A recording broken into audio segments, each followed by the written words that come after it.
Toi whaataro watu I le toi tari mai o whaasalonga o kalame o le 685 morning show I le nei fo I vaenga o le tae ao ma rolo soi fo manuia ia ma rolo fo folau manuia o le tātou tono o mai a ngā ruenga o le nei vai aso ele ase si le fia pe ao mai le aso whaleile le o tātou taunu mai le aso whaleile taurunga I tiute mga ruenga a mai se foi ia o a o ngā le whanau ai o le ua maua le avanoa e tala noa I ma le sui o le tātou whaloloa o le PSL ia po le business system e lona la I tau fusi te loa e a tātou o ai o ngā le tasiri nei o whalolo msalo le whalolo mua lea me tau stationary nei Samoa o i lona la foi le nai tau fusi le vaenga tonu le mga tonu le I heile HJ Kyle le la ua whaftai foi le usai a Ano Meredith ia meise lau whainga ruenga le PSL sai ma le whainga pa anga le ua mai au na sainia ia ma le tātou le tio le 685 radio ia a o le ua fatasi mai ia le lo faululu ia le vaenga o le sales and marketing le PSL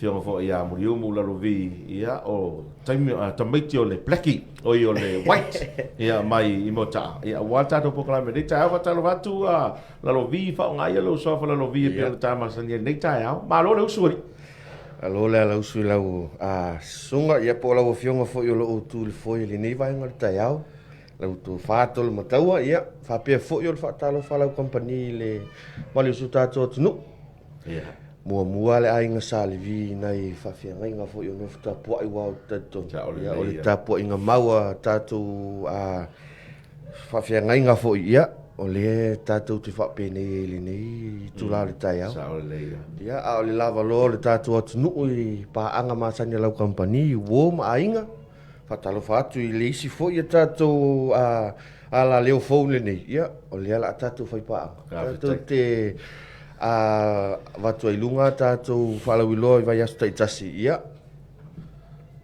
tuli taola tātou por kalame asu whareile.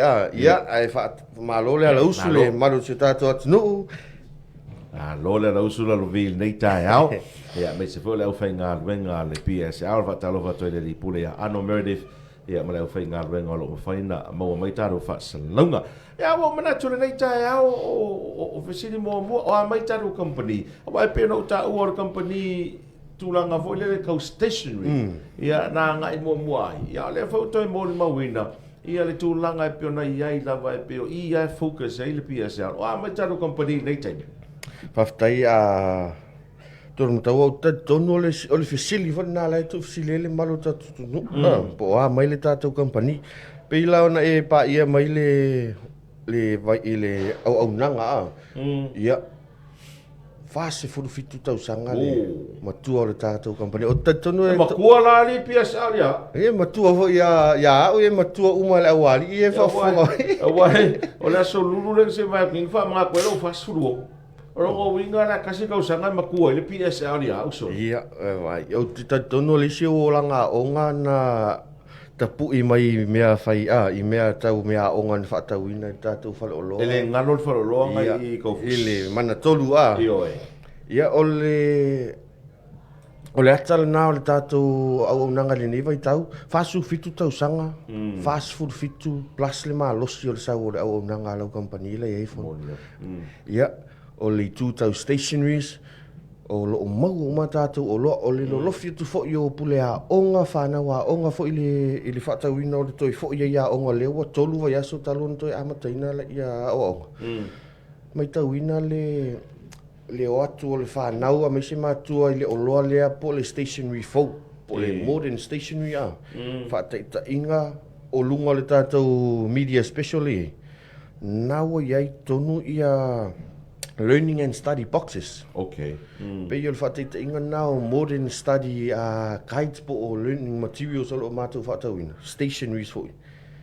Instead o le whaatau o le tusi e tasi mo le matematika whateita inga. Au tono tātou whaloloma tātou au nanga. O le nao o matapena ina po iai ia ready box po study guide I le whateita inga o le ingilisi. Vaenga taitas spelling, pronunciation, sau le vaenga leo comprehension. Maua umai te tonu o tātou pusai. O le updates la le nā I le sau o le oloa lau o sau e le tātou company. Ia ma le lofi atu o le maru tātou tunu. O na o malo si teknolos. Sa o le sore Sawa le alo le teknolosi wai ai. Aia, ia vaenga umana tonu matau o loo whapea o na whatau a teimi nei. E mo i o loo whatau ina lau company ia electronics, furnitures, o homewares. Ai pe e mafuli lava, mafa lava i le stationaries. Pole ini e whapea le maua le o loa le ana e vaai i lau malanga i New Zealand, i lau malanga i Saina, i nei Samoa. Sua tutala tu au o taitonu fo i sio eri lau i le ni teo. O le to tele isi tangata le o toi angai atu. Ona wa yai le manatu fona le o le PSL wa leva. Wa matua. Ia ai ngalo o le nai o le matua le tulou le tai au ma le fafonga anga tatu. E matua le pusi masiana fela. Ia o le au nanga lau company le na. Suata la tu au e te moli mawina mea uma masuinga fou o lo whapeon whaanga yo ina i tono tātou whalolo. I lau a whio atu ma e tala tu au. E te moli mawina i lau sila. Ia po lau whio le fo.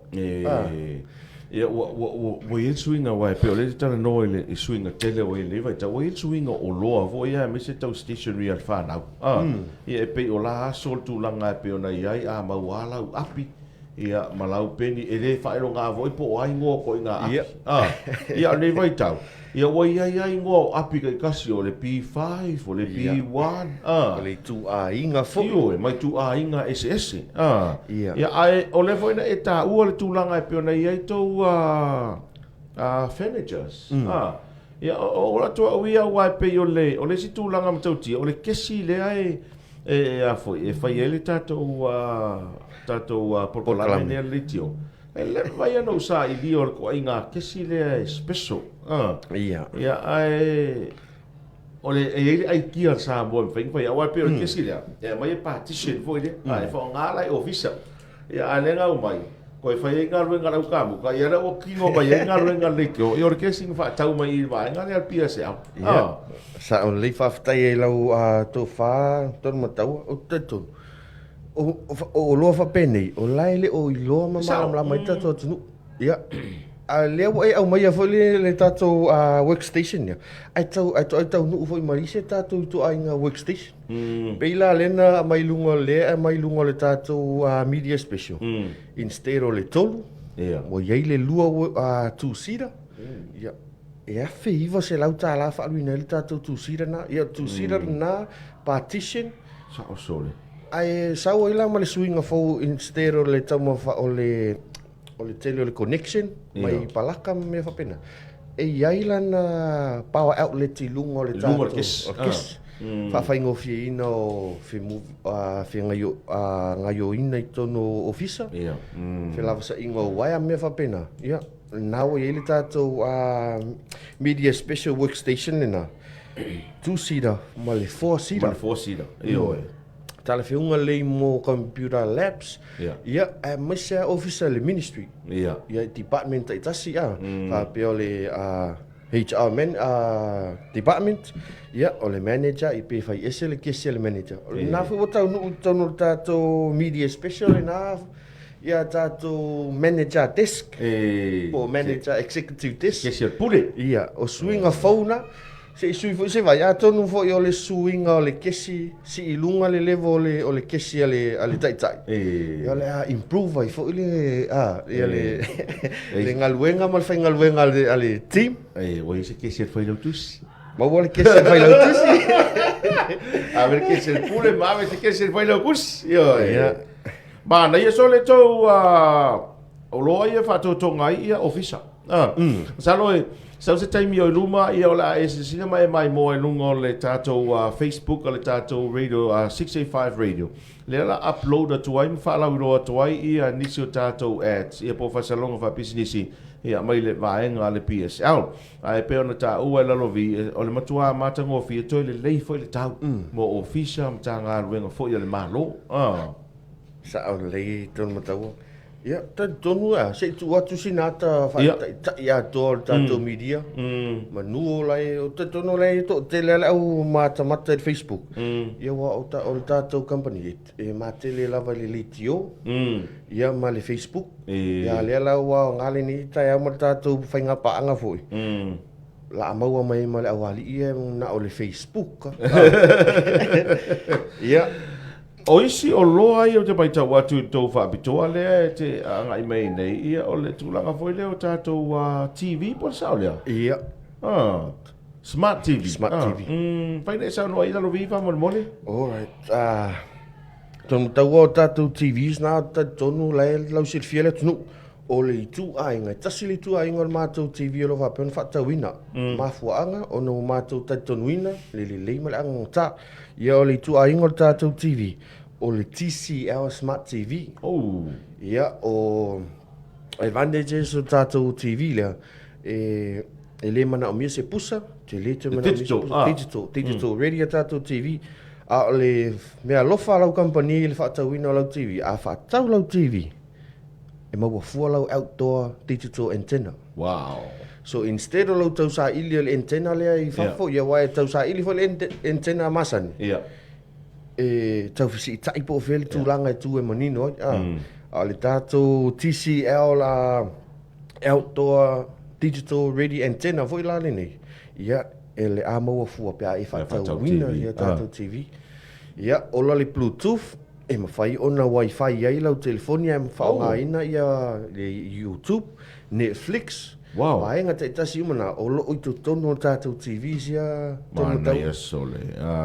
Alo te whai atu i tau e mana ia tau. Ono se lau i waiva le tau o le TV le titi le fia inisi te le. Tolu sfulua inisi le tātou TV le nai ono se lau iwa suiva. Ia. Ia, o le tātou fase fulu e valu se lau iwa suiva tāla. Fase fulu tolu iwa se lau iwa suiva. Ia, afe lima se lau iwa suiva le tātou lima se fulu. Ma le lima e tasi le afe fitu se lau iwa. Mana ia. Ma le ono fulu lima, e lua afe lua se lau iwa suiva. Tore. On top o tātou prices ia, toro mataua o le free installation, ma le free delivery. Okay. Ina ia mauti noa e tau nuu le leila o loa po lau TV lo mota ma lau lao. E au noa ma le mea whaina le o le uma o na Tesla o TV tono tātou whale o loa. Tu watu iau a au e malia ia o e te anga i mo o lau TV lo mota. Ia e matala tu whai to o tātou whale loa ai pa u ia te oi. Sala e wakwa au koe kiri ba. O le free delivery la leo lale mamao. Tala bata i o pia. Wha mole. O le tātou free delivery lea. Mai le tātou whalolo e tau fusi a ngai vai lele. Ia. Tau fusi a ngai vai lima. Ia, o le alua ngai uta i ali sa i si usenga. Ia, ngata mai oitua na. Ok. O le te lele, o le mamao le nao le tātou delivery e free. A whaapea e te whaatawina lau TV e a prepare lau au whengaluenga tutono lau sa. E a ngai mo oi. E fulile o atu lau company. E whai lau installation i lo mota. O whea o le atunu e tātou te iei.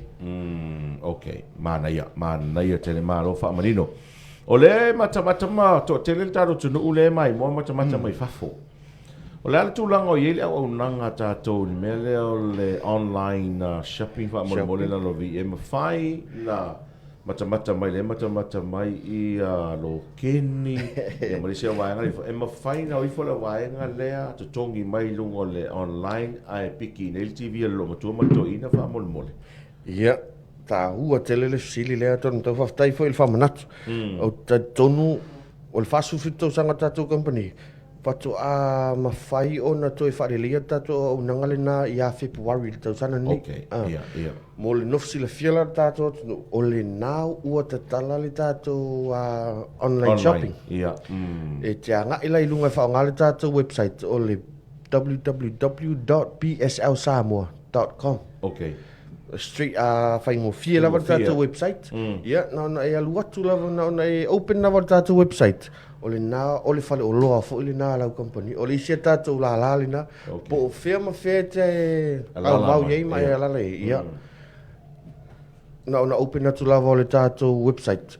Convert sa o ai le website le tau. I le tupe le nā e te nofo iei. Le tunu. Whapea New Zealand, e lo atu le New Zealand dollars. Australia, o tupe Australia. Ia.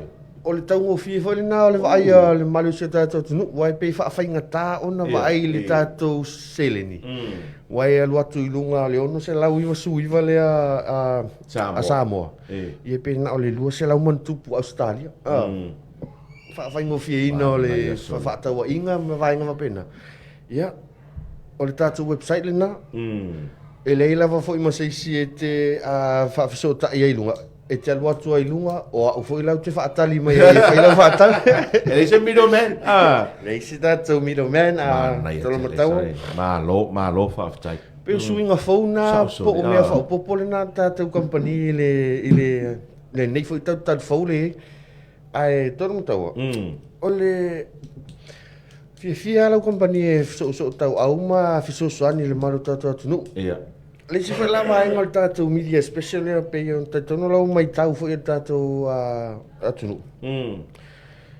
e i tātou e masani lava ona fai lau company le Poco special po le Poco deals o le tātou Poco deals lea o le buy one get one deal get one free pe get one 30% off o le ali pasene pa ua ile isi o loa o le afatau ina ile teimina ta inga la o le tātou media special lea wai tolu mtaua sa matu te le whaia se whapitoa mo le fua e pei o le tele lava ia ka tātou company e a ngai le fua ia o tātou o le media special matu te whaatali se tu atu lava no le malu le tunu se i celebrate le tātou tutu o tas ia media special alia o lo ia tātou mea lofa fuli o lo avatu ai lunga tātou whalawilo whaataitainga o le Poco deal mo laptops o PC set buy one laptop o PC set o na e fili lei o loa i lua e fai mea lofa mo oile naso e taku sa e lua o loa ia e te fili po fia o loa na e ave ma e te mana oi e fai e lau mea lofa ia whaata inga whaatau lau laptop o na e fili lea po o le telefoni po le smartphone po o le smartwatch e te mana oi for free ia pe no fa tu tam da fa tai fo yo lewa tātou iai lunga o le tātou leitio o le isi mea matango fiele nai e misia fa tau sau laptop o sau PC set ia ona e fili lea pe e te manao i le smartwatch pe e te manao i le smartphone la ko inga smartphone ia o le tu ainga o tātou smartphone o le Uol phone o le tu ainga phone o na o mea phone a mai lau company tau mata mo pasia fo le Samsung ta tele le iPhone ia o le tātou telefoni mo lo silafia e fai na ia ngai e te mata i lana specs i lunga o le Google ia o le Uol phone Note 10 smartphone Tokyo mana ia mea fou o le ala mea la le ala tu ile la fa tau sa seti computer po se laptop ia ina ia auto o le tuai o le o lawa mai tau ina le lofia to mai se fa ia onga ai sa ia au nga tele mo o ngal fa na ia laptop sama computer a le tu le fo i fo no le tato laptop lo fa pena mo ino fa tau ino o le Dell Latitude tolu tasi o e sila fia fo le tātou masini le it's a 2-in-1 business laptop business laptop i vaenga ni e mawhai ona tablet e whaangaina telen whaangaina le vaenga e tusiata architecture e mawhai ona e 360 le flip o le tātou laptop le ai awha pia fo i te mana o e whai wha presenta laptop na ona e tano lava Filipi vaene tai au Filipi le triangle shape me whaatua i le ia e whai lau presentation Kamana le te vete lua fe faselau. Lua fe faselau iwa suiwa. Ai sa tolu lua fe montu. Tolu lua fe lua se lau sa whaaluina. Kau kia sole. Suinga fau, ia, male o loa fau. Mole mamalu le tato atunu o. Whaataula le laptop ma o fua fi fili le oe po o le telefoni smartphone po o le smartwatch. kau kia vai ngai malo fa tai malo tele lava talo vi ma nei tele a fe mai mo mai le tunu ia ele te tonu ma tala e fa ia tu asi le PSA o business system ia e fa tau se laptop mo fu telefoni ia po o le smartwatch fo ia po isi vai ngai na ta ua ia o lo nei tai au e se si vai ngai sau no ia fa mo le vi ia o le te tonu le la tu atu lo se o ta taimi a tonu tau ale la tu atu lo le au te lenga tātou whalau lo mana tua o le tātou media special nei sa amata ina i le aso 5 Iuni e wha umaina i le aso 1 Iulai ok le ama ua le ama no tasi le masina atoa le nautu atu le tātou whalau lo wai uma lo le whawa i aso na toi fo i uma lo tātou o loa i le waenga i le tautu ai toi le aise sau o loa fua mo fua ia o le whaopopo vaenga te tasi mai a tātou stationaries, homeware, ia o lo health and safety, vaenga ia o loa umana. O lo halu umai tono tātou media special ia. Tolu episode tolo vai nai mo lo sila fianga i lungo tātou Facebook page. Ia, o lo ia tātou finagers, o le vaenga le tau lau whaamoe. Whatau lau e tasi mau no foa plastic e wha. Ia whaaluina le wha se lau iwa sutala. Tasi le mita, walu se lau le umi o le lau o le tātou lau, fitu se lau 5 le lau teli. Ia, o le tele na o tātou whapitoa, tolo mataua, ai ne i fisili ngia le tātou mo tele sa la whai, pe wha pe whia lātou. Io e wha mole la rovi. O le mea e whai mo taufusi. O lo o whai a fo i mo le mamalu o tātou atunu i sa la whai. O e tū la lai sa longa par sao le? Ia, sa o le tonu taua. O le tātou la lai sa le longa, o tatonu pe o se fulu tau sanga, se fulu wha tau sanga talon whatuina. Yes. Whafsa sa nga i le leila wa mali tātou, mali whale o loa le tātou sap. I sa la whai. E ile tama i whale mea mata le na. Ia, o le whale le na, e suata la tō, au, nei e whape i titi le whale. Ia, na e ur whale tonu, o le ano whale te iai. Kusa e luako i le wafu sa le longa e ke alu anga i o le kuokange po whea lava o lo tūtau matau. Tūtau matau. Ia. O lo iai le tātou la lale na, whawhisili mo le tātou tamaitai pule ia asenati, ia malawai. O nanga mufo i lo whai nei. E whai fusa wa? Whai fo isa wa. Installation, free delivery, vaenga whapitoa isa wa. Ia, o lo whaatino ina fo i le tātou la lai sa la whai. Mana tua fo i la, o le tātou la lai loto pa. Nei te iwa tō ngai atu i loto pa, le ise tātou o loa, o iai le tele o le ise tātou o loa le. O le au nanga malo si anga le tātou la lai loto pa, o le copy center. Ok. Ia, copy center, ai ete mawa ina i le tele o tātou stationaries. Loto pa le tala to le Marion Samoa? Ia, sa o le... Whanalo fa si os? O au tafa fo, o le same building ma le Cafe 10.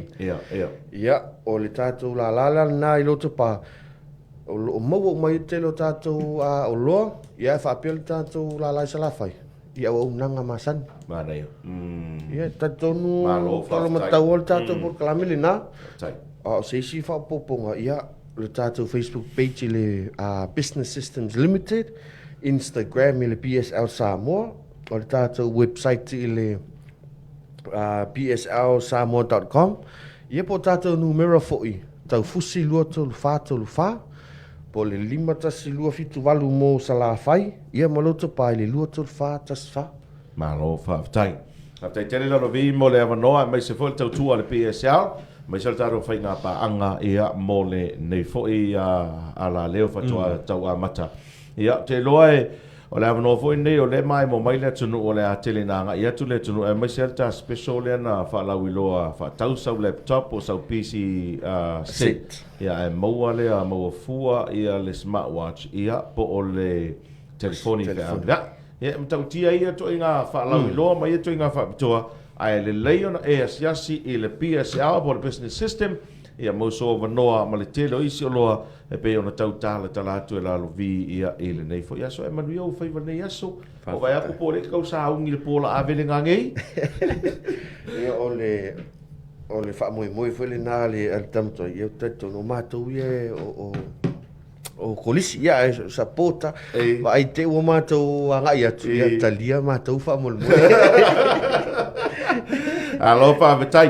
Ia, ole, whaafonga mai o le tātou atunu o e manatu o le si ui fwoi nā ma le tau alunga o le tātou porkalame o le 685 Morning Show i le nei tai au o le aso fureile ma ua se isi ona whaapoponga i le tāo le ono i le tāo le aso ngafua o le vai aso fōwha tai tele lava i le mamalo le atunu o pesinisi ma kampani o whaala potuputonga fo i tālonga sa ai ia ma le au mai o le lango ia i le tau mwhainga fo i le 685 Radio le whato a tau amatala na tau tua ia e pe au ngalo le ea i te tonu o Samoa. Awane i ngalo, ia o omiane, ia le like, o le share, ma le follow, ia i le tātou Radio 685, po le 685 Radio, i lunga o le tātou Facebook, e leo toi mamau, o na whapena fo i leo na whaasalau tu sao, i lunga o le tautua a le YouTube. Teno, ia mo le sirifia le tātou. Tano, ai manu te leina whaiva o le atunu le yaso, ma le anga iatu whai unga o le vai yaso, ma o se si whapoponga i la sunga fua le vea sa fau tā leo no le tai au pe a mo le toilo uto soi fua ma na mātou ola mai le porkalame o le 685 Morning Show mai i Samoa manuia tele nei aso wha soi fuio.